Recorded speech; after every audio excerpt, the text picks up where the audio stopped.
Freddie gets a little nuts on this one. This is the Millionaire Waltz on PLD Project's Crown Jewels, coming up next.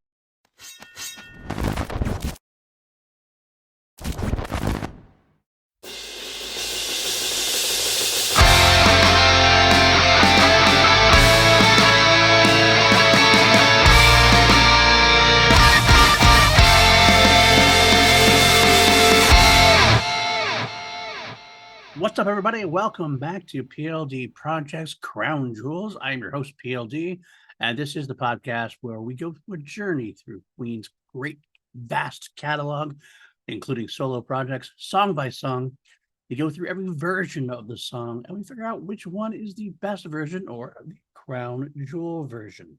We also give a little history, a little bit of rankings, a little bit of see if it comes into my top 10 Queen songs of all time or Queen related songs of all time. Something new though this week. You're not noticing it most likely.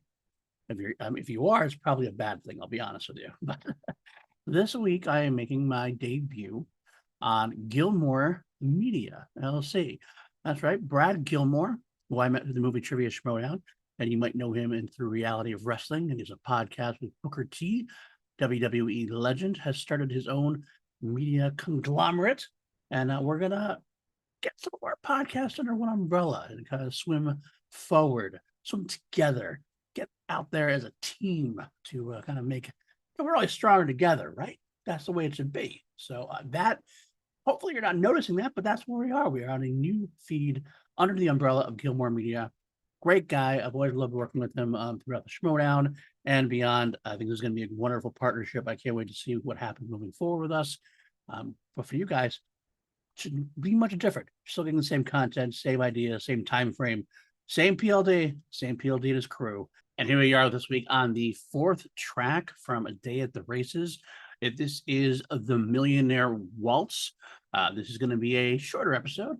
Because if you're new to the podcast, you realize when I say we go through every version, we really do go through a ton of versions. But of course, that means some weeks are going to be a lot longer than others, such as Tie Your Mother Down, the first episode from A Day at the Races a couple of weeks back. That was well over an hour, because there's just a lot of versions to listen to, studio and live. The song like the Millionaire Waltz, we have two versions to listen to, an album version and officially released live version from Houston in 1977. So a little bit of a quicker episode this week, but that's okay. I'll definitely give you my full attention, even if for a less amount of time. Again, let's talk about the basics of this song. Written by Freddie Mercury, it features Freddie on lead and backing vocals, as well as piano. Brian May on guitars, orchestrations, backing vocals. John Deacon on the bass guitar, and Roger Taylor on drums and backing vocals. Now, if you're new here, you're going to wonder, are we going to listen to these songs like right here in the podcast? No, I can't do that. Fortunately, I'd be blocked really quickly. They'd be deleted, taken down. It'd be kind of a mess. So I think in order to avoid all of that, what we're going to do is, if you look in the description below, I have links to YouTube versions of the songs and the versions we're going to listen to. So I'm going to ask you at times to pause the podcast, click on those links, listen to it, come back, and we'll discuss it at that point. Yeah, is the easier way to do it. It works for me. Hopefully it works for you guys as well. I'll give you a couple of quotes from the band before we listen to the studio version, which is always the first one we listen to, the quote-unquote original version, the official version, if you will. A couple of great quotes from the boys here. Freddie, in an interview with Circus in 1977, says, "The Millionaire Waltz is quite outlandish, really. It's the kind of track I like to put on every album, something way outside Queen's format. Brian's orchestrated it fully with guitars like he's never done before. He goes from tubas to piccolos to cellos. It's taken weeks. Brian's very finicky. Anyway, this track is something Queen's never done before, a Strauss waltz." Freddie at his best. And yes, we always find out that Brian is very finicky. It takes a long time. To get to perfection, I guess, folks. So other different quotes from the band. Roger Taylor, same interview from Circus 1977, said it's comparable to Bohemian Rhapsody in the sense that it's an arranged, intricate number. There are several time signature changes, though not quite so many vocal overdubs. Now, this is something I kind of mentioned last week at the end. I do think some people want to say Somebody to Love is the sequel, since these are really, Day at the Opera and Day at the Races are really companion albums. They even have the same similar titles, similar designs. I really feel like they were recorded all similar time frames. And they have the kind of companion songs. Somebody to Love was their, if They did gospel instead of opera. But to me, this was always closer to Bohemian Rhapsody due to the changes in time signatures, changes in the genre within the song. It seems that Roger agrees with me. Freddie and Hit Parade of 1977 is, of course, a lot of my lyrics are tongue in cheek. I don't like being serious because I tend to get too serious and drive me and everyone around me crazy. The lines, bring on the charge of the love brigade, there's spring in the air once again in Millionaire World, it's just funny. So Julie Andrews. Specifically, Freddie also wanted to point out something that I like to point out as well. You're talking about Queen. If there's a drawback to Queen, some people have complaints is that it's overproduced or too much. It's always the case. I think they really pick and choose their moments. Is this one overproduced? Yeah, I think I could say that, but this is one of the ones that needed it. He says, I think that because some of our complexities of some of our songs, the tag overproduced is one that is easily applied to Queen, but it's just not true. We look at it intelligently, there are certain kinds of songs that need that kind of attention, just as there are others that don't. On Day at the Races, you can find both examples. Millionaire Waltz needed that layered effect. Where to Take My Breath Away needed the sparseness that we gave it, just piano and vocal. We don't want anything second rate. All right, and last couple ones I wanted to just kind of touch base on. Brian in 2008 specifically highlighted John Deacon's masterwork.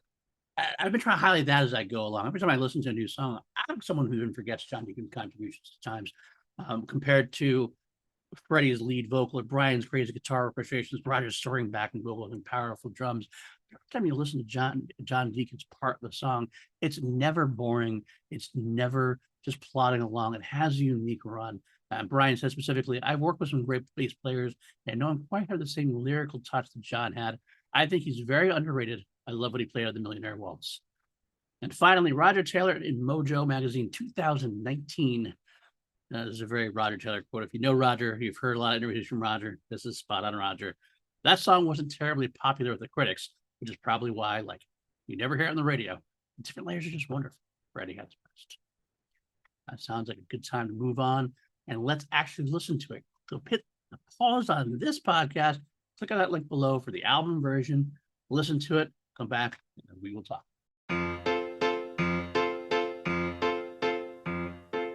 Oh, there you have it. What a track. Wow. And right away, that bass line, I talked about John, so heavy in the left side of you. If you have headphones on, the piano starts on the right side and John playing around on the left side of the earphone. Wow, what he's playing. It's like, it's this fast pace going on with Freddie. Even though there's no real like rhythm section at this point, there's no drums or anything else. They're playing together. They're kind of loose with their tempo with each other. They're making progress together. It's a wonderful way to begin. Freddie comes in with the dramatic vocals. He called it his Julie Andrews song. Bring out the charge of love. It's a really upbeat, kind of fun number. It kind of like lulls you into what you're going to expect. Okay, it's a jaunty little dancing number. No idea what's going to come up next, though. You have the little love choir comes in a little bit. Of course, the build with Queen songs is going to happen like this. Some guitar orchestrations come in as well. The build continues, and all of a sudden, there's a section about kind of a rubato vocal, Freddie, playing very loose. If you don't know what that means, it means basically playing loose with the rhythm. There's no drums here. He's speeding up, he's slowing down, he's staying within the same framework, but it's not exactly, boom, boom, boom. He's kind of playing with it a little bit. It's a playful song, but it's kind of takes a little bit of a sad turn at that point. It's a little slow, a little fast, a little slow, a little fast, and then you get this minor chord progression. I love how it changes right in the middle of the song to just goes from one beat to another. I kind of feel like this song is 4 seasons. We'll get back to that by the end of the track, but it's like it changes the feel. All of a sudden, we don't know what's going on now. So it's a minor feel. It has this big, come back to me. The pace picks up, the minor feel still there, and then we get kind of very, very Queen 2 kind of feel, like a March of the Black Queen kind of thing. A little bit of Sheer Heart Attack as well. Something that it definitely harkens back to old school Queen chord progressions and the way the guitar and piano are playing together. And then the waltz kind of picks back up. Guitars come in and holy shit, big vocals, blistering rock section. These drums, there's not many drums in this album. Roger Taylor does not get to play a lot of drums, but when he does, they're colossal, they're huge, they're powerful. Come back to me. Very blistering rock section, very brief, very quick. Out of nowhere, it's just like tempo shifts, just like we're talking about. It's like a hit and run, just it comes out of nowhere and it leaves just as quickly, going right back into this waltz again. right back to the first one. Dun, dun, dun, dun, and Brian's guitar is playing this time with his solo. Perfectly plucked, perfectly bouncy. The emotions are really on a whirlwind. Because then right after this, we get this little piece where it's time for what I call Drunk Freddie. It's just very, again, kind of a rubato piece where he's singing with this kind of like he basically is singing like he's drunk. The words, the lyrics are literally put in the book as my fine friend, take me with you and love me. With you and love me. So my fine friend, take me with you and love me forever. It's it's funny. It's humorous. It works well in the song. The song is crazy as it is with all these different takes and all these different tempos and genre shifts and things. It's a very whirlwind of emotions. But then Freddie starts going to the forever and ever, and I go back to the happy-go-lucky waltz section, and we repeat it. And it's like we repeat the first verse, bring out the charge, the Love Brigade. Spring is in the air once again. It feels like, okay, we've gone through almost like a year. It's like we started with spring, went through some fall, went through some winter, and now we're back to this upstanding spring section. Very happy-go-lucky. It's time to do it all over again. That's why I feel like the Four Seasons comes in.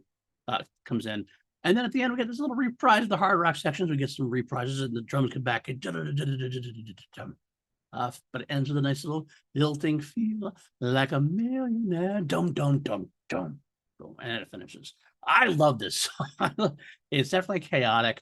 It's definitely not going to be heard on the radio. It's not a song, verse, chorus. It takes you on a journey, much like a lot of classic old Queen tracks.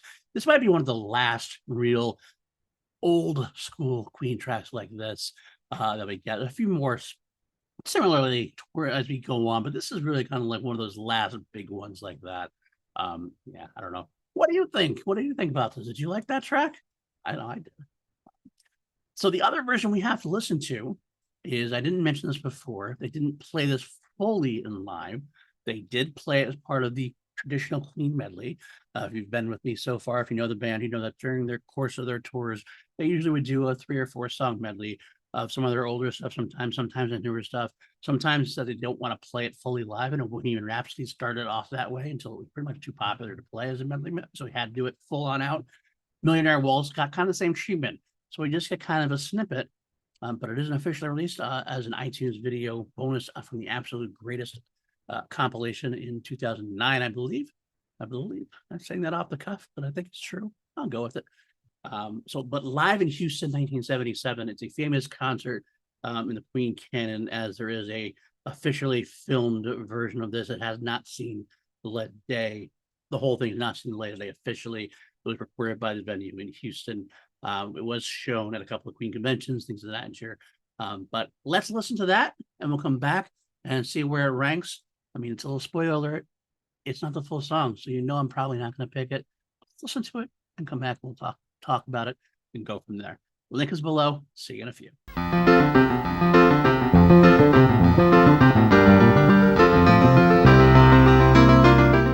Well, there you have it, folks. That's the live version from Houston, the Summit 1977. Definitely one of the longer medleys Queen has done.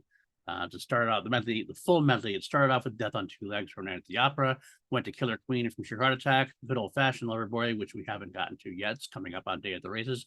I'm in Love with My Car from Night at the Opera, Get Down, Make Love from News of the World, which is an album away. Finally goes into the Millionaire Waltz from there, and then Millionaire Waltz transitions into Killer Queen. They do longer versions of the songs as well, about 3.5 minutes, which is a lot longer than they do with a lot of the other medleys. I still only half the song, though. Obviously, you can tell that they kind of jump from section to section. They cut out some things here and there. But let's talk about it real quick.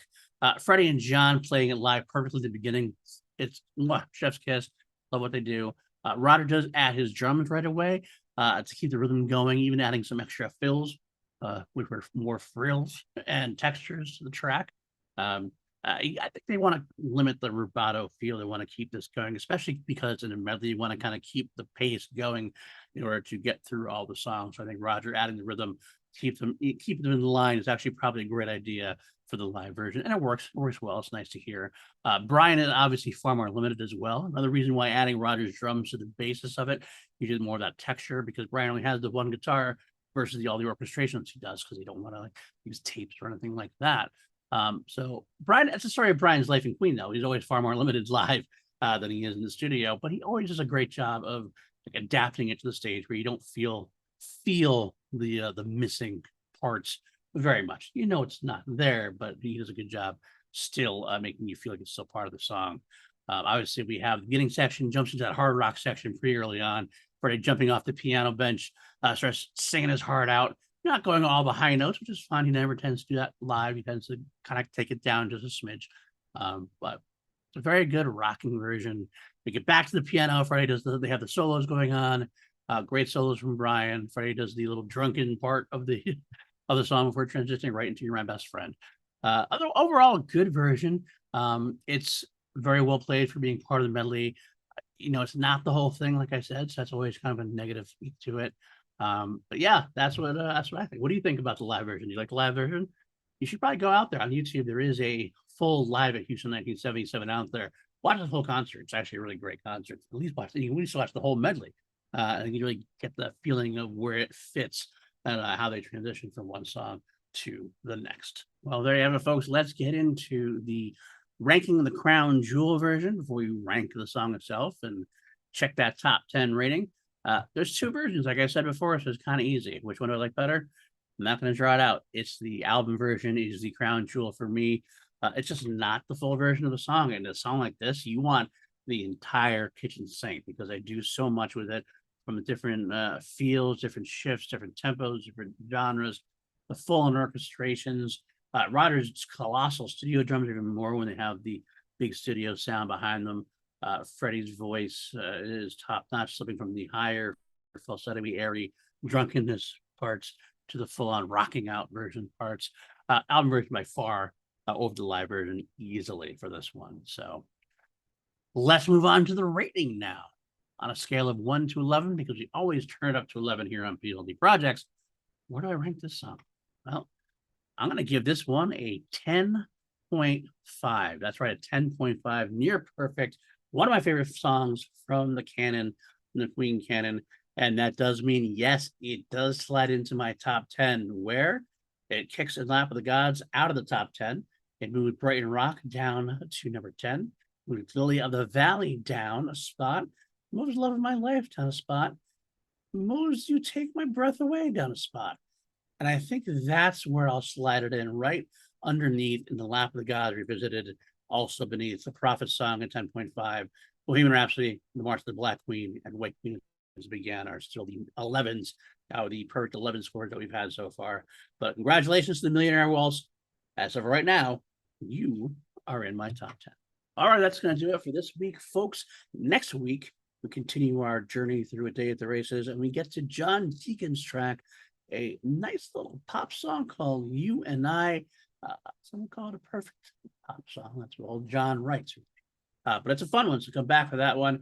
And if you have liked this episode, please hit that like button if you're on the YouTubes. Hit that subscribe. If you're listening on the audio podcast on the new Gilmore Media feed, please give us a rating. Give us a 5-star rating if you can. It helps out the podcast. Leave us a review. Talk to us about things. I love hearing more from fans about Queen and what their favorite versions of songs are. You can find me at Paul_Denuzio on Twitter. You can find me at PLD Projects on Threads. And you can find me all over the place on PLD Projects on the YouTubes, as well as on this audio feed you're already listening to. A lot of great stuff throughout the journey through some music, some movies, some TV, old, new, all of the above. It's a lot of fun. If you really like it, you can also support me further at Patreon. We do it at Patreon, patreon.com/PLD Projects. Join such wonderful people, such as Austin Cadell, Jeremiah Morris, Matthew Kearns, Brennan Buckingham, Jeff Altman, and many others. And I really appreciate you guys keeping the lights on. I couldn't do it without you. Your support is something else. It's really something else. So I really, truly do appreciate that. If you can't do it, though, I completely understand. But you can still help by, like I said, doing the likes, doing the reviews, sharing it with your friends, letting know any Queen fans know they want to listen to it. It's here for them as well. All right, folks, that's going to be it. Stay tuned next week, like I said. And until then, keep on rocking, everybody. Keep yourself alive. And as always, God save you.